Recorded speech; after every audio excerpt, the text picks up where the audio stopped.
The magic നോവലിലേക്ക് ഏവർക്കും സ്വാഗതം.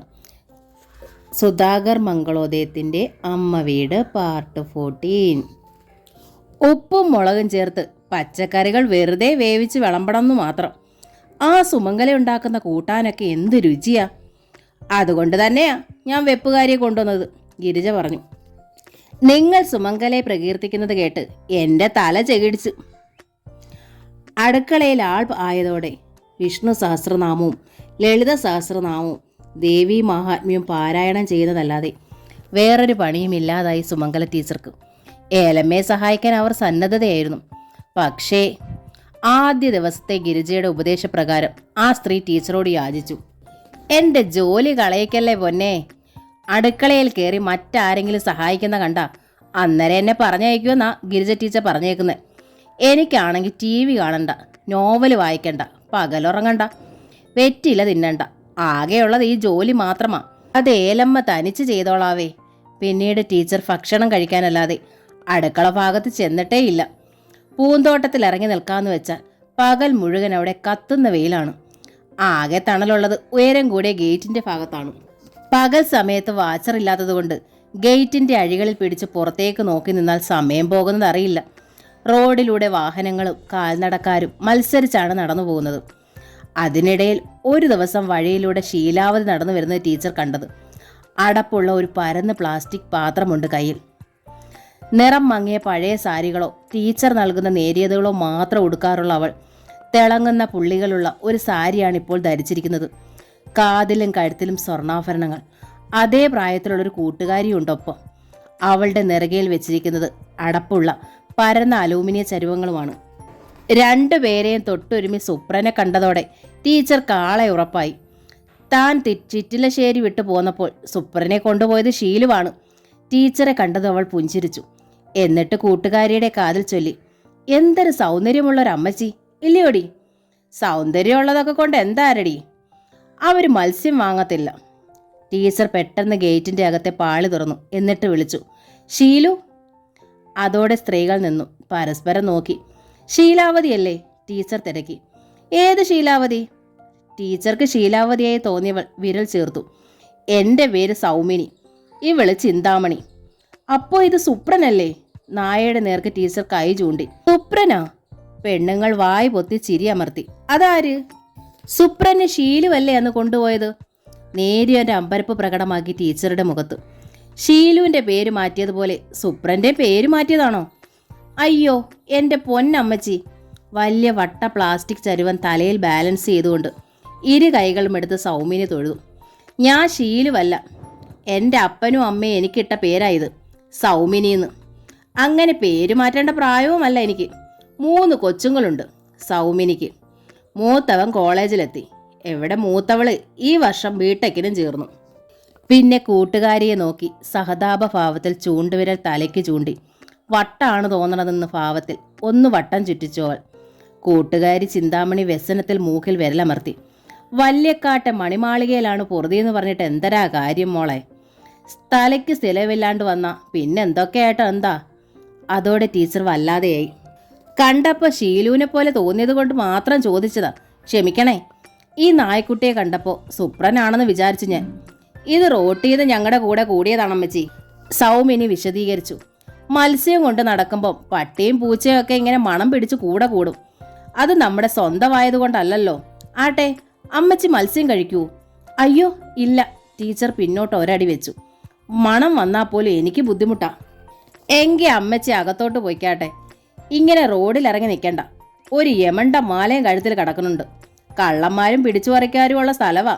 കോളേജിൽ പോകും പോലെ നല്ല ചെത്തുടുപ്പും പാൻറ്റും ഇട്ട് ബൈക്കേൽ പറന്നു വരുന്ന പിള്ളേർ കഴുത്തേന്ന് പൊട്ടിച്ചങ്ങൊണ്ട് പോയാല് പോയത് തന്നെ. സൗമിനി ചുണ്ടുകൾ കൂർപ്പിച്ച് കൂട്ടുകാരിയെ നോക്കി. 7-7:30 പവൻ കാണും ഇല്ലയോടി? അടിച്ച് പരത്തി ഇട്ടിരിക്കുക.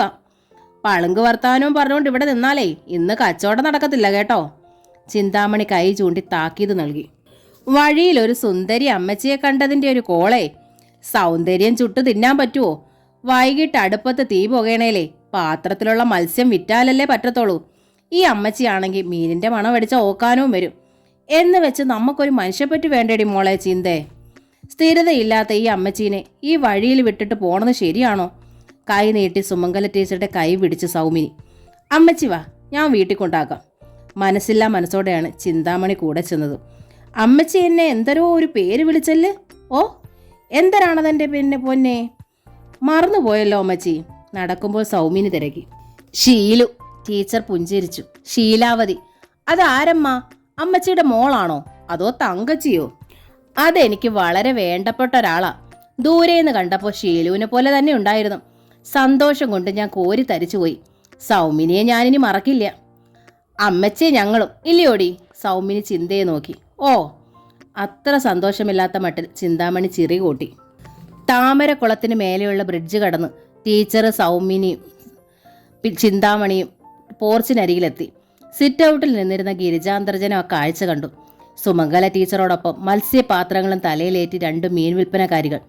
സുമംഗല എന്തിനെ ഇവറ്റകളെ ഇങ്ങോട്ട് വിളിച്ചുകൊണ്ട് വരണത്? മീനിന്റെ മണമടിച്ചാൽ മനം പുരട്ടുന്നവൾ ഇതെന്ത് ഭാവിച്ചാണാവോ? ഗിരിജ കണ്ണു മിഴിച്ചു. എന്റെ കണ്ണ് വെട്ടിച്ച് പുറത്തിറങ്ങിപ്പോയത് ഇതിനായിരുന്നില്ലേ? മീൻകാരികളെ വിളിച്ചോണ്ട് വരാൻ. ഇപ്പൊ എനിക്ക് മനസ്സിലായി ആ രാജസുലോചനയുമായി ചങ്ങാത്തം കൂടിയതിന്റെ കാരണം. മറ്റുള്ളവരുടെ മുന്നിൽ മീനിനോടും ഇറച്ചിയോടും വല്ലാത്ത അറപ്പ്. രഹസ്യമായി കിട്ടിയാലൊക്കെ കഴിക്കുകയും ചെയ്യില്ലയോ? മകൻ ഹോട്ടലിൽ നിന്ന് പാഴ്സൽ കൊണ്ടുതരാറുള്ളത് ഇതൊക്കെ ആയിരിക്കുമല്ലോ. അസല് നാട്യം. കയ്യോടെ പിടിക്കാൻ പറ്റുമല്ലോ എനിക്ക്. ആരാ അമ്മച്ചീതി? സൗമിനി ടീച്ചറെ നോക്കി. അമ്മച്ചിയുടെ അക്കച്ചിയോ തങ്കച്ചിയോ? ഇത്തിരി മുറ്റാണല്ലോ. ദാ അവിടെ നിന്നാ മതി. ഗിരിജ സൗമിനിയുടെ നേർക്ക് കൈ ചൂണ്ടി. ഒരടി ഇനി മുന്നോട്ട് വരാൻ പാടില്ല. ആ വൃത്തികെട്ട സാധനത്തിന്റെ മണം വന്ന ഞാൻ ഛർദ്ദിക്കും. വൃത്തികെട്ട സാധനമോ? സൗമിനി പുരുകം ചുളിച്ചു. ഇതിനായി കാത്തിരിക്കണ എത്രയോ പേരുണ്ടെന്നറിയാമോ കൊച്ചമ്മയ്ക്ക്? ഞങ്ങൾ പക്ഷേല് നിങ്ങളുടെ അടുത്ത് ഇത് വിൽക്കാനായി വന്നതല്ല കേട്ടോ. എന്നും ഇതുവഴി പോണോരാ ഞങ്ങള്. പക്ഷേ ഇന്ന് വരെ ഈ ഗേറ്റിനടുക്കത്തോട്ട് ഒന്ന് നോക്കിയിട്ട് പോലുമില്ല. അതിന് സൗമിനിക്കും ചിന്താമണിക്കും നേരവും ഇല്ല. 12 അടിക്ക് മുമ്പ് തലയിലെ പാത്രം കാലിയാക്കി കുടിലെത്തിക്കണോരാ ഞങ്ങള്. അതറിയാവോ? പിന്നെന്തിനാ രണ്ടും കൂടി ഇപ്പോൾ വന്നത്? സുമംഗലയുടെ പാട്ട് കേൾക്കാനോ?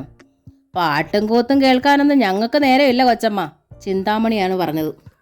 നിങ്ങളെപ്പോലെ വല്ലവനും ഉണ്ടാക്കി തരണത് കഴിച്ച് മേലനങ്ങാതെ കഴിയണവരല്ല ഞങ്ങള്. എല്ല് മുറിയെ പണിയെടുത്ത് ജീവിക്കണത് നിങ്ങളാ. ഈ സൗമിനിയുടെ അടുത്ത് ഞാൻ പറഞ്ഞതുവാ ഈ അമ്മച്ചി അതിൻ്റെ പാട്ടിന് വിട്ടേക്കനെ കൊണ്ട്. അപ്പോൾ അവക്ക് സഹിക്കണില്ല. തലയ്ക്ക് സ്ഥിരമില്ലാത്തതിനെ വീട്ടിൽ കൊണ്ടുവന്ന് വിടണമെന്ന് ഒരേ നിർബന്ധം. ഇപ്പം ദേ ഈ തള്ളയുടെ വായിരിക്കുന്ന മുഴുവനും കേട്ടില്ലയോ? വല്ല കാര്യമുള്ള കാര്യത്തിനാണോ? ഈ നേരം കൊണ്ടൊരു 10 വീട് കയറിയെങ്കിലേന് നമ്മൾ. നിലത്തേക്ക് അവൾ കാർക്കിച്ച് തുപ്പി. അവിടെ ഒന്നും തുപ്പരുത്, ഗിരിജ വിളിച്ചു പറഞ്ഞു. വായിന്ന് വീണു പോയല്ലോ കൊച്ചമ്മ. ചിന്ത വായിൽ കൈ പൊത്തി. ഞങ്ങളങ്ങ് പോയി കഴിയുമ്പം കൊച്ചമ്മ അങ്ങ് കഴുകി കളഞ്ഞേക്ക്. ഒന്ന് വാടി സൗമി. അവൾ തിരിഞ്ഞു നടന്നു. ശക്തിയിലൊന്ന് നിശ്വസിച്ചിട്ട് സൗമിനിയും തിരിഞ്ഞു. എന്തോ അപരാധം ചെയ്ത മട്ടിൽ ഒരു നിമിഷം പതറി നിന്നിട്ട് ടീച്ചർ മെല്ലെ കാലുകൾ അളന്നളന്ന് വെച്ചു.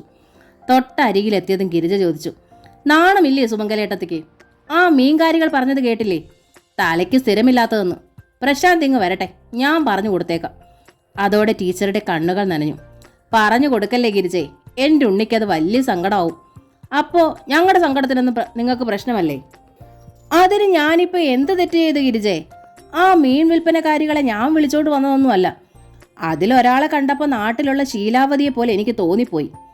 അതല്ലേലും നിങ്ങളുടെ ഇല്ലാത്ത വയസ്സാവുന്നവർക്ക് ബുദ്ധിഭ്രമം വരണ പതിവുണ്ടല്ലോ. അതിലൊന്നും എനിക്കൊരു വിഷമവുമില്ല. പക്ഷേ നിങ്ങൾ എൻ്റെ മകളെ എന്നിൽ നിന്ന് അകറ്റിയില്ലേ, അതൊരു കാലത്ത് എനിക്ക് പൊറുക്കാനാവില്ല. ഇല്ല ഗിരിജ, ഞാൻ അങ്ങനെ ഒന്നും ചെയ്തിട്ടില്ല.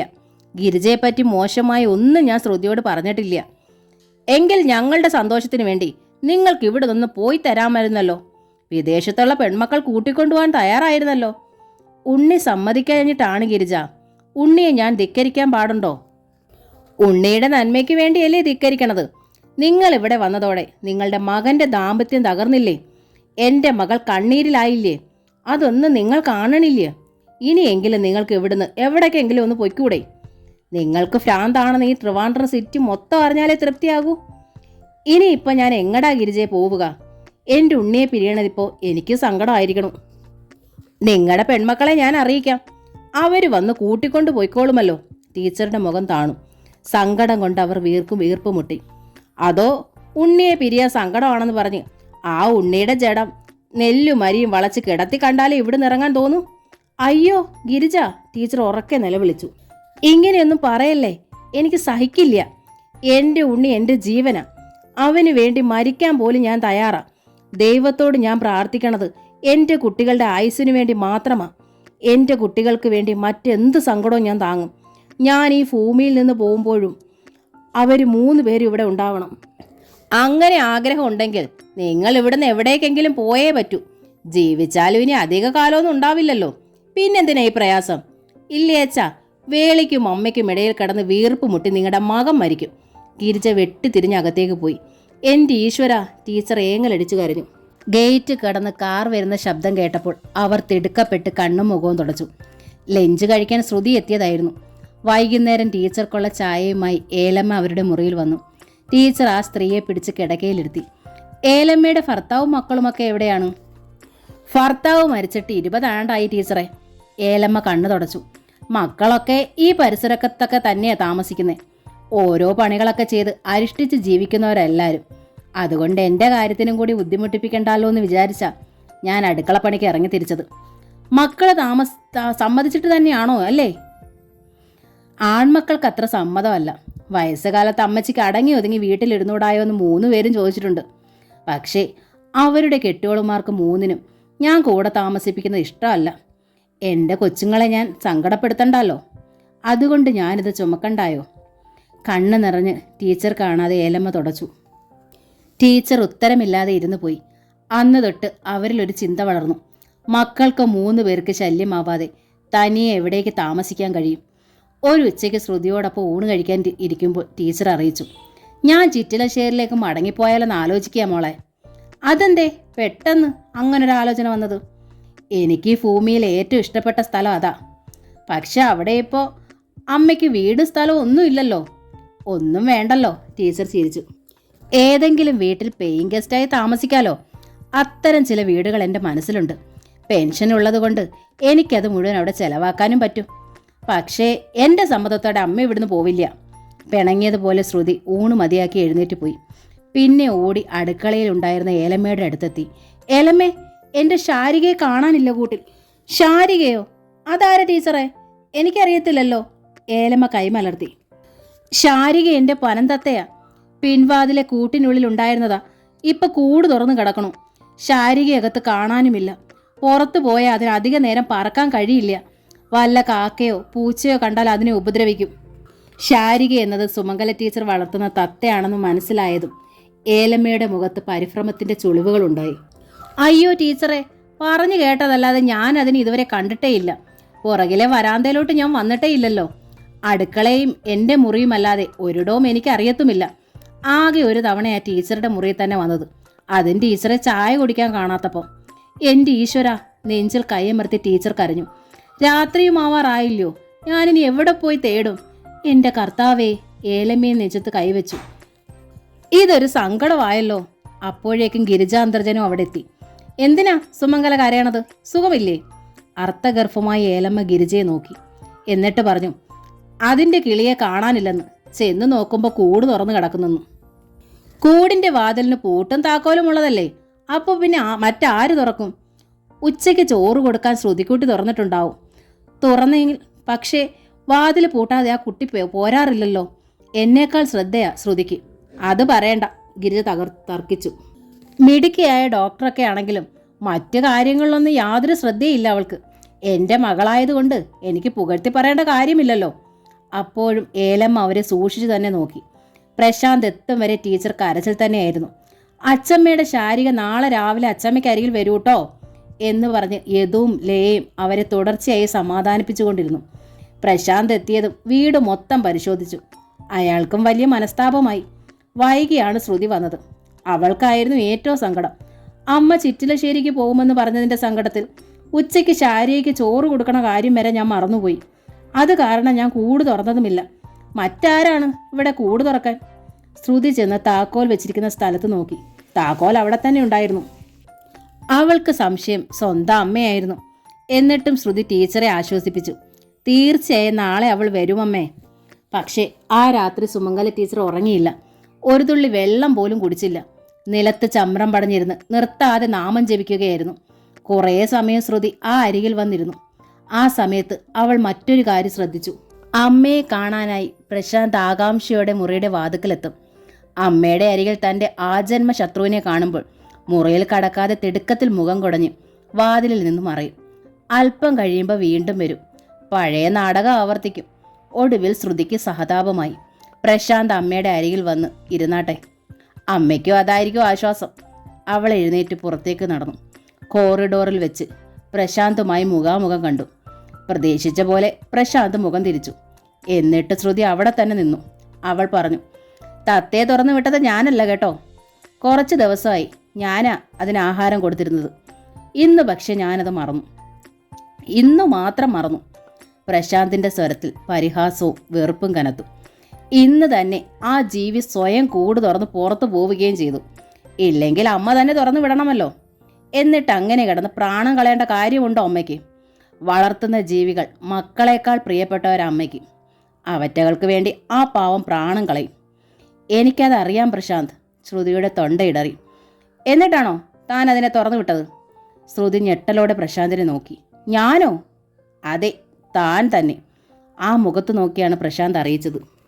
ഇല്ലെങ്കിൽ ആരും ഒന്നും പറയാതെ തന്നെ സ്വയം ഇങ്ങോട്ട് വന്ന് നിരപരാധി ചമയേണ്ട കാര്യമില്ലല്ലോ. അമ്മയുടെ മനസ്സ് തകർക്കണം നിനക്ക്. എന്നിട്ട് ആ സാധുവിനെ മുഴുഭ്രാന്തിയാക്കണം. സ്നേഹം നടിച്ച ഒപ്പം നിന്ന് സമർത്ഥമായി പൊരുതുകയാണ്. ഞാനിത് പറയുന്നത് അമ്മയ്ക്ക് വിശ്വാസമാവണമെന്നില്ല.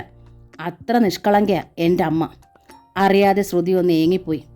എനിക്ക് ഈ അഭിനയം സഹിക്കാൻ കഴിയില്ല കേട്ടോ. പ്രശാന്ത് കൈ ചൂണ്ടി. മറ്റെല്ലാം ഞാൻ പൊറുക്കാം.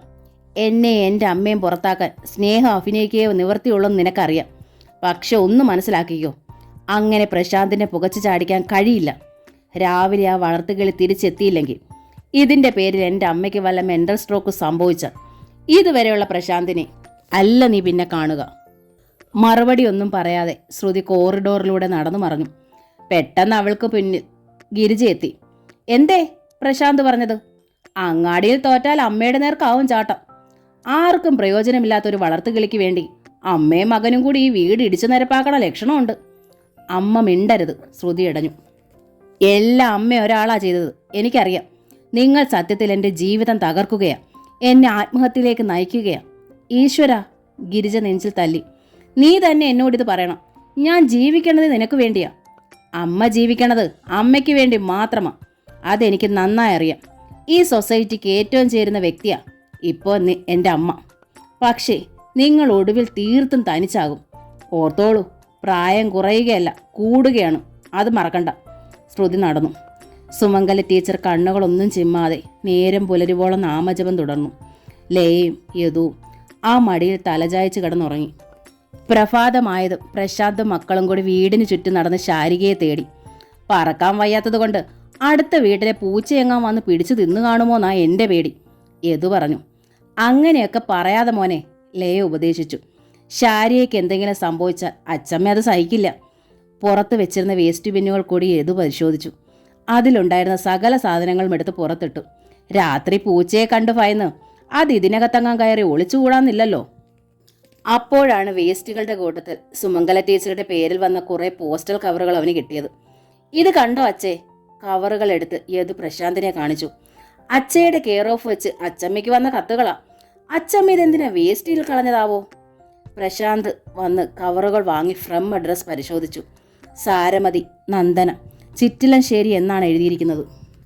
അമ്മയുടെ അടുത്ത് സംഗീതം പഠിക്കാൻ വന്നിരുന്ന സാരമതി എന്ന പെൺകുട്ടിയെയും അവളുടെ അച്ഛൻ നന്ദഗോപാല മേനോനെയും അയാൾക്ക് അറിയാമായിരുന്നു. ചിറ്റിലശ്ശേരിയിൽ വെച്ച് അമ്മയ്ക്ക് കത്ത് വരുന്നത് അപൂർവമാണ്. പക്ഷെ വരണ കത്തുകൾ അതത് കവറിലാക്കി അലമാരയിൽ സൂക്ഷിക്കുന്നതാണ് പതിവ്. തൊടിയിൽ പൊഴിഞ്ഞു വീണ പക്ഷിത്തൂവലുകൾ പോലും അമ്മ വേസ്റ്റിൽ കളയില്ല. എന്തും അമൂല്യനിധിയായി എടുത്തു വെക്കും. കരിയിലകളോട് പോലും അമ്മയ്ക്ക് സ്നേഹമായിരുന്നു. എന്നിട്ട് അമ്മ ഏതു നേരത്ത് ഉരുവിടാറുള്ള സാരമതിയുടെ കത്ത് വേസ്റ്റിലെറിയുമോ? കവറിനകത്ത് പക്ഷെ കത്തുണ്ടായിരുന്നില്ല. കത്തെടുത്ത ശേഷമാണ് കവർ കളഞ്ഞിരിക്കുന്നത്. പ്രശാന്ത് ആ കവറുമായി അമ്മയുടെ മുറിയിലെത്തി. കുളി കഴിഞ്ഞ് കൃഷ്ണഭഗവാന്റെ പഞ്ചലോക വിഗ്രഹത്തിന് മുന്നിൽ ചമ്രം പടഞ്ഞിരിക്കുകയായിരുന്നു ടീച്ചർ. കിട്ടിയ ഉണ്ണി അതിനെ കാലച്ച കേട്ട ആകാംക്ഷയോടെ അവർ തിരിഞ്ഞു നോക്കി. എനിക്ക് ശ്വാസം എടുക്കാൻ പറ്റണില്ല, വേഗം പറയൂ. കിട്ടിയില്ലമ്മേ.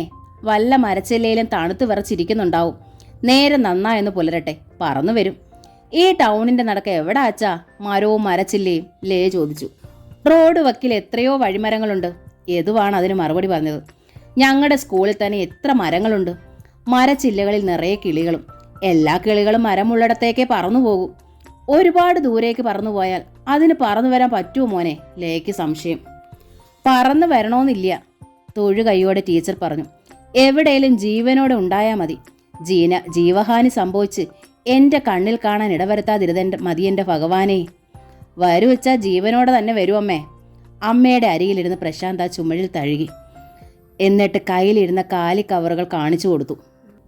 ഇതിനകത്തുണ്ടായിരുന്ന കത്തുകൾ നശിപ്പിച്ചോ അമ്മേ? സാധാരണ കത്തും കവറും ഒന്നും ഉപേക്ഷിക്കണ ശീലമില്ല അമ്മയ്ക്ക്, അതുകൊണ്ടാ ചോദിച്ചത്. ഇത് ആരുടെ കത്ത്? കവറുകൾ വാങ്ങി നോക്കിയ ടീച്ചറുടെ മിഴികൾ വിടർന്നു. സാരമതിയുടെ കയ്യക്ഷരം പോലുണ്ടല്ലോ. ഈശ്വര, ആ കുട്ടിയുടെ പേരും മേലുവിലാസവും ഒക്കെ ഉണ്ടല്ലോ ഫ്രെയിമിൽ. പെട്ടെന്ന് അവർ മകന്റെ നേർക്ക് തിരിഞ്ഞു. ഇത് എന്ന് വന്ന കത്തുകളാ ഉണ്ണി? അപ്പൊ അമ്മ ഈ കത്തുകൾ കണ്ടിട്ടില്ല? പ്രശാന്തിന്റെ കണ്ണുകൾ മിഴിഞ്ഞു. ഇല്ല. കവറിനകം പരിശോധന എടുക്കേണ്ടതിൽ ടീച്ചർ കരഞ്ഞു. ഇതിനകത്തെ കത്തുകൾ എവിടെ? പ്രശാന്ത് ഉത്തരം പറഞ്ഞില്ല.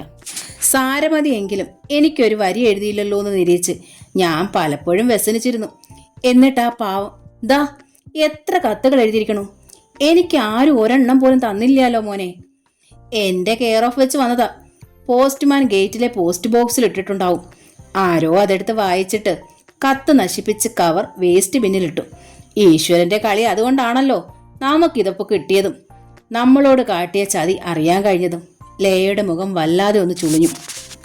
ഒരു രാത്രി അമ്മമ്മ അമ്മയുടെ കൈവശം ഒരു കത്ത് കൊടുത്തത് അവൾ ഓർത്തു. രണ്ടുപേരുടെയും വർത്തമാനത്തിൽ നിന്ന് അത് അച്ചമ്മയ്ക്ക് വന്ന കത്താണെന്ന് മനസ്സിലാവുകയും ചെയ്തു. അതേപ്പറ്റി പറഞ്ഞാൽ പക്ഷേ അച്ഛ വീണ്ടും അമ്മയോട് വഴക്കിടും. താൻ മൂലം അത് സംഭവിക്കാൻ ലേ ഇഷ്ടപ്പെട്ടില്ല. ആരാ ഉണ്ണി എന്നോട് ഇങ്ങനെ ഒരു ചതി ചെയ്യുക? ടീച്ചറുടെ കണ്ണുകൾ നിറഞ്ഞു തൂവി. ആർക്കാ അപ്പോ ഇതുകൊണ്ടൊരു നേട്ടം? മറ്റുള്ളവരെ ചതിക്കുന്നതിൽ സുഖം അനുഭവിക്കുന്നവരുണ്ടമ്മേ. മറ്റുള്ളവരുടെ രഹസ്യങ്ങൾ അറിയാനുള്ള അദ്യമമായ ആഗ്രഹം കൊണ്ട് ചെയ്യുന്നതുമാവാം. രണ്ടും സംസ്കാരശൂന്യത തന്നെ. കണ്ടുപിടിച്ചാൽ ശിക്ഷിക്കുമെന്നല്ലാതെ അവരെ തിരുത്താൻ ഈശ്വരന് പോലും ആവില്ല. തിന്മ രക്തത്തിൽ അലിഞ്ഞു ചേർന്നവരിൽ നിന്ന് അകന്നു പോവുകയേ വഴിയുള്ളൂ. ഏതായാലും അമ്മയോടിത് ചെയ്തത് അമ്മയെ അളവറ്റ് വിശ്വസിക്കുകയും സ്നേഹിക്കുകയും ചെയ്യുന്നവർ തന്നെയാ. അപ്പോൾ ഗിരിജ മുറിയുടെ വാതിക്കലെത്തി. ഈ കുട്ടികൾ ഇന്ന് സ്കൂളിൽ പോണില്ലേ? കുളിച്ചിട്ട് പോലും ഇല്ലല്ലോ രണ്ടും. ഞങ്ങൾ അച്ചമ്മയുടെ തത്തയെ തേടി പോവുകയാ. അതിനെ കിട്ടിയിട്ടേ സ്കൂളിൽ പോണുള്ളൂ. യദു പറഞ്ഞു. ഒരു പക്ഷിക്ക് വേണ്ടി ഒരു അറ്റൻഡൻസ് കളയാനൊരുങ്ങോ വീട്ടിൽ കുട്ടികളെ നിങ്ങൾ? ഗിരിജ ശബ്ദമുയർത്തി. ഒരധ്യാപികയായ എനിക്ക് അത് അനുവദിക്കാനാവില്ല. നിങ്ങൾ അനുവദിക്കണ്ട, പ്രശാന്ത് അറിയിച്ചു. ഞാനത് അനുവദിച്ചു. സ്വന്തം അച്ഛനമ്മമാർ മരിച്ചു കിടന്നാൽ പോലും അറ്റൻഡൻസ് കളയാൻ മടിക്കുന്ന കുട്ടികളുടെ ലീവ് കളയാൻ ബുദ്ധിമുട്ടുന്ന പേരൻസിന്റെ യുഗമായതെന്നറിയാം. ഇവിടെ പ്രശാന്തിന്റെ മക്കൾ വേറിട്ട് വളർന്നോട്ടെ.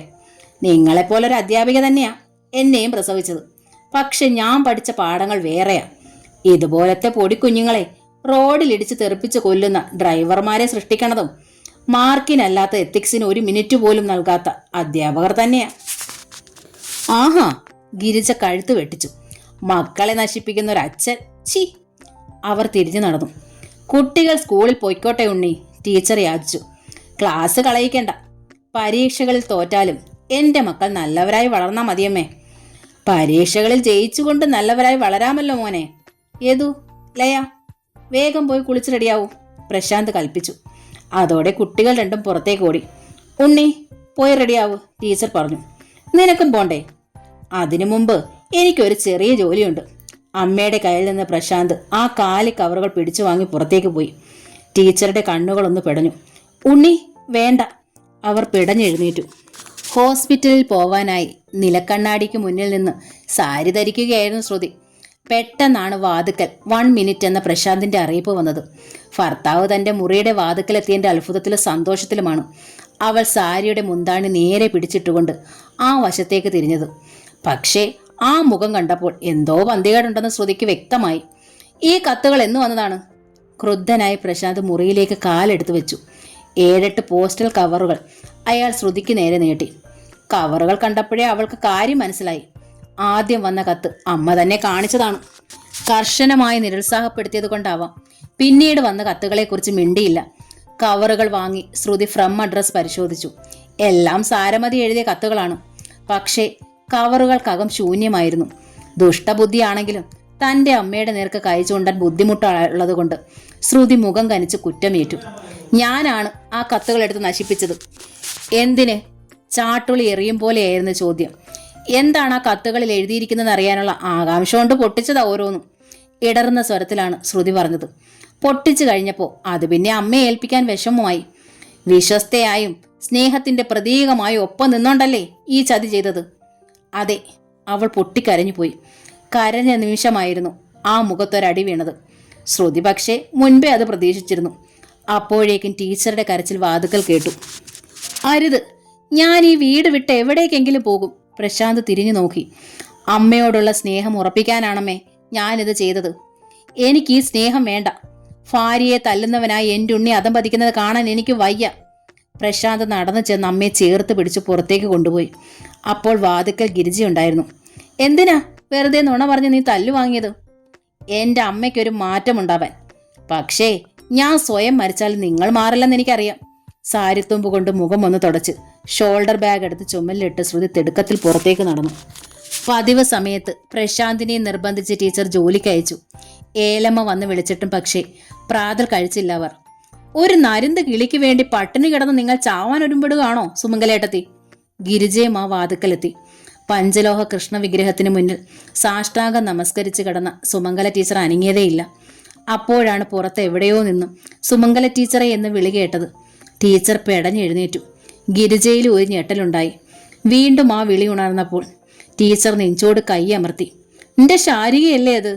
അവർ പുറത്തേക്ക് ഓടി. സിറ്റ് ഔട്ടിന്റെ ഗ്രാനൈറ്റ് പടിക്കലെത്തിയപ്പോഴേക്കും ടീച്ചർ ക്ഷീണം കൊണ്ട് കുഴഞ്ഞു വീണുപോയി. അതോടെ ആരോ എടുത്തെറിഞ്ഞതുപോലെ ആ മടിയിലേക്ക് ശാരികയുടെ ചോരയിൽ കുതിർത്ത ദേഹം വന്നു വീണു. മോളെ എന്നൊന്നും അവർക്ക് ഉച്ചരിക്കാൻ കഴിയും മുമ്പേ സുമംഗല ടീച്ചറെ എന്ന ഞരക്കത്തോടെ ആ മടിയിൽ കിടന്ന് ശാരിക നിശ്ചലയായി. ശാരികയെ എന്ന് വിളിക്കാനായി ചുണ്ടുകൾ വിടർത്തിയെങ്കിലും ടീച്ചർക്ക് ശബ്ദം കിട്ടിയില്ല. ആ ഇത്തിരി ദേഹം ചേർത്ത് പിടിച്ചപ്പോൾ അവരുടെ വിരൽ തുമ്പുകൾ ചോരയിൽ മുങ്ങി. കഴുത്തൊടിഞ്ഞ് കൊക്കു പിളർന്നുള്ള കിടപ്പ് കണ്ടപ്പോൾ ആ പ്രിയപ്പെട്ട ജീവൻ പറന്നു പോയെന്ന് വ്യക്തമായി. ചോരയിൽ കുതിർന്നാണ് ഒരു നാൾ അവൾ ഇല്ലത്തിന്റെ പടിഞ്ഞാറേ തൊടിയിൽ ഞാവൽ ചുവട്ടിൽ കാണപ്പെട്ടതും. ചടയം ചെന്ന് എടുത്തപ്പോൾ ജീവന്റെ പിടപ്പുണ്ടായിരുന്നു. ശീലാവതി വന്ന് മഞ്ഞളരച്ചു മുറിവിൽ പുരട്ടിയപ്പോൾ അവൾ തന്റെ കുഞ്ഞി കൊക്കുകൾ പിളർത്തി ഗോകർണത്തിൽ നിന്ന് ഒരു തുള്ളി പാൽ ഇറ്റിച്ചു കൊടുത്ത് ഇറക്കി. അങ്ങനെ തൻ്റെ ജീവന്റെ ഭാഗമായി. പെട്ടെന്ന് ടീച്ചർക്ക് ശബ്ദം വീണ്ടു കിട്ടി. അവർ ഏങ്ങലടിച്ച് കരഞ്ഞു. ജീവനുണ്ടോ സുമംഗലേട്ടത്തി അതിന്? പിന്നിൽ നിന്ന് ഗിരിജാന്തർജന അന്വേഷിച്ചു. അതോടെ ടീച്ചർ കരച്ചിലമർത്തി നിശബ്ദയായി. ഏലമ്മ അരികിലെത്തി. ഈശോയെ, അവർ നെഞ്ചോട് കൈയമർത്തി. ഇച്ചിരി വെള്ളം കൊടുത്തു നോക്കിയാലോ? ടീച്ചർ ദയനീയ ഭാവത്തിൽ ഏലമ്മയെ നോക്കി. ഇനി കൊടുത്തിട്ട് കാര്യമില്ല ഇല്ലയോ? ഏലമ്മയ്ക്ക് നല്ല വ്യസനമുണ്ടായിരുന്നു. കാക്ക കൊത്തി വീഴ്ത്തിയതാണെന്ന് തോന്നുന്നു. മുറ്റത്തെ തടാകക്കരയിലെ ചാമ്പച്ചില്ലയിലിരുന്ന് പട കൂടുന്ന കാക്കകളെ നോക്കി അവർ കയ്യോങ്ങി. പോകാക്കെ, ഇങ്ങനെയുണ്ട് ഒരു കാക്കപ്പട. പിന്നെ ടീച്ചറുടെ മടിത്തട്ടിൽ നിന്ന് ആ ഇത്തിരി ദേഹം എടുത്തു. ഇതും വെച്ചോണ്ട് ഇങ്ങനെ സങ്കടപ്പെടാതെ, ആ തോട്ടക്കാരൻ വന്നിട്ടുണ്ട്. അയാളെ കൊണ്ട് മതിലിനരികിലെങ്ങാൻ കുഴിച്ചു മൂടിയേക്കാം. അതിലും നല്ലതാ ഗേറ്റിന് പുറത്ത് വെച്ചിരിക്കുന്ന കോർപ്പറേഷൻ വീപ്പയിലിടുന്നതാ, ഗിരിജ പറഞ്ഞു. അവറ്റോൾ എവിടെയെങ്കിലും കൊണ്ടുപോയി കളഞ്ഞോളും. വീപ്പയിലിടണ്ട, ഏലമ്മ എതിർത്തു. പിന്നെയും കാക്കകൾ ആ ദേഹം കൊത്തിപ്പറിക്കും. നമ്മൾ വളർത്തിയൊരു ജീവിയല്ലയോ? സങ്കടം താങ്ങാനാവാതെ ടീച്ചർ മുഖം പൊത്തി കരഞ്ഞു. അയ്യേ, ഏലമ്മ കൈ പിടിച്ചു മാറ്റി. കൈയിലെ ചോര മൊത്തം മുഖത്തായല്ലോ. ചെന്ന് മുഖം കഴിയട്ടെ. എന്തിനാ ഇങ്ങനെ സങ്കടപ്പെടുന്നേ? ഒരിത്തിരി പക്ഷിയല്ലയോ? കാക്ക ഞൊടിയില്ലായിരുന്നെങ്കിലും പക്ഷികൾക്കൊക്കെ ആയുസ് കുറവാ ടീച്ചറെ. മനുഷ്യന്മാരും ഒന്നും അല്ലല്ലോ ചത്തത്. നമ്മൾ മനുഷ്യന്മാരുടെയും കഥയും ഇങ്ങനൊക്കെ തന്നെ. നമ്മളും ചാവും ഒരു നാള്. കണ്ടമാനം കഷ്ടപ്പെടുത്താതെ ചത്താ അത്രയും നല്ലത്. കിളിയുടെ ദേഹവുമായി അവർ തോട്ടത്തിലേക്ക് നടന്നു. കൊണ്ടുപോവല്ലേ ഏലമ്മേ, ചിലപ്പോൾ ജീവനുണ്ടെങ്കിലോ? ടീച്ചർ കരഞ്ഞു. ഏലമ്മ തിരിഞ്ഞു നിന്നു. ആ, ഇത് ദേ വിറങ്ങലിച്ചു. ഇനി എന്നാ ജീവനുണ്ടാകുവാനാ? നമുക്ക് വേറൊരു കിളിയെ മേടിച്ച് വളർത്താം. കിളികളെ വിൽക്കുന്ന സ്ഥലം എനിക്കറിയാം. അവർ വീണ്ടും നടന്നു. അല്ലെങ്കിലും കിളികളെ പിടിച്ച് കൂട്ടിലിട്ട് വളർത്തുന്നത് മഹാപാപമാ സുമംഗലേട്ടത്തി, ഗിരിജ പറഞ്ഞു. കുടുംബത്തിൽ ശാപം വീഴും. ഈ കിളിയുമായി ഏട്ടത്തി ഇവിടെ വന്നു കയറിയ ശേഷം ആർക്കെങ്കിലും ഇവിടെ സമാധാനവും സന്തോഷവും ഉണ്ടായിട്ടുണ്ടോ? ആര് കൂട് തുറന്നിട്ടതായാലും അത് പറന്നു പോയതും ആ ജീവിയെ കാക്ക കൊത്തിക്കൊന്നതും നമ്മുടെയൊക്കെ ഭാഗ്യമാ. പടിക്കെട്ടിൽ നിന്ന് എഴുന്നേറ്റ് ടീച്ചർ അകത്തേക്ക് നടന്നു. നേരെ ചെന്ന് തൻ്റെ മുറിയിലെ കിടക്കയിൽ വീണു. കുറച്ചു കഴിഞ്ഞപ്പോൾ ഏലമ്മ ആ വാതിക്കലെത്തി. ഇന്നലെ വൈകിട്ട് മുതൽ പഷ്ണിയല്ലയോ? ഒന്ന് എണീറ്റ് വന്നാട്ടെ. ലാൻഡ് ഫോണിലേക്ക് മോൻ വിളിച്ചിട്ടുണ്ടായിരുന്നു. ഞാനാ എടുത്തത്. മൊബൈലിലോട്ട് വിളിച്ചിട്ട് അമ്മ എടുക്കുന്നില്ല എന്ന് പറഞ്ഞു. അമ്മയെ നിർബന്ധിച്ച് വിളിച്ചോണ്ട് പോയി ആഹാരം കൊടുക്കണമെന്നും പറഞ്ഞേക്കുവാ. 1 മണിക്കൂറിനുള്ളിൽ മോൻ ഇങ്ങ് വന്നേക്കാന്ന്. ടീച്ചർ ഒന്ന് എഴുന്നേറ്റ് വന്നാട്ടെ. ടീച്ചർ പക്ഷെ അനങ്ങിയില്ല. 1/2 മണിക്കൂർ കൂടി കഴിഞ്ഞപ്പോൾ ശ്രുതി വന്നാ കിടക്കയിലിരുന്നു. അമ്മ വരൂ, ടീച്ചറെ തഴുകിക്കൊണ്ട് അവൾ അറിയിച്ചു. ഇങ്ങനെ പട്ടിണി കിടന്നാൽ അമ്മയ്ക്ക് എന്തെങ്കിലും സംഭവിച്ചാലോ എന്ന് ഭയന്നാ ഞാൻ വിളിക്കണത്. എല്ലാം ഞാൻ അറിഞ്ഞു. അരുതാത്തതൊക്കെയാ ഉണ്ടായത്. ആരാണിതിന് പിന്നിലെന്ന് ഞാൻ തന്നെ കണ്ടുപിടിച്ചോളാം അമ്മേ. എന്നോടൊരല്പമെങ്കിലും സ്നേഹം ഉണ്ടെങ്കിൽ അമ്മ ഞാൻ പറയണത് അനുസരിക്കണം. ടീച്ചർ മെല്ലെ മരുമകളുടെ നേർക്ക് തിരിഞ്ഞു. അമ്മയ്ക്ക് തീരെ വിശപ്പില്ലാഞ്ഞിട്ടാ മോളെ. മോൾ അമ്മയെ നിർബന്ധിക്കരുത്. അമ്മയ്ക്ക് വിശപ്പില്ലെന്ന് എനിക്കറിയാം. പക്ഷെ ഈ പ്രായത്തിൽ ആഹാരമോ വെള്ളമോ ഒന്നും കഴിക്കാതെ ഇത്രയും സമയം കഴിഞ്ഞാൽ കുഴപ്പമാ അമ്മേ. ഒരു ഡോക്ടർ എന്ന നിലയ്ക്കാണ് ഞാൻ പറയണത്. കുറച്ച് കഞ്ഞിവെള്ളമെങ്കിലും അമ്മ കുടിക്കണം. ടീച്ചർ എഴുന്നേറ്റിരുന്നു. മോളെ, ഞാൻ പറഞ്ഞല്ലോ എനിക്ക് ചിറ്റിലശ്ശേരിയിലേക്ക് പോകണമെന്ന്. മോൾ അതിനെന്നെ അനുവദിക്കൂ. എങ്കിലേ അമ്മ ആഹാരം കഴിക്കൂ. ഇത് അമ്മയുടെ ശാഠ്യമല്ല മോളെ. എനിക്കിനി ഇവിടെ ജീവിക്കാൻ വയ്യ. ഈ വീട്ടിൽ ഞാൻ കഴിഞ്ഞത് എൻ്റെ ശാരീരിക ഒപ്പമുള്ളത് കൊണ്ടായിരുന്നു. അപ്പോൾ അമ്മയുടെ മകനും പേരക്കുട്ടികളും അമ്മയ്ക്ക് ആരുമല്ലേ? അവരെൻ്റെ എല്ലാമാ കുട്ടി. ടീച്ചറുടെ കണ്ണുകൾ നിറഞ്ഞൊഴുകി. സുധാകർ മംഗളോദയത്തിൻ്റെ അമ്മ വീട് എന്ന നോവലിൻ്റെ ഈ ഭാഗം ഇവിടെ പൂർണ്ണമാവുകയാണ്.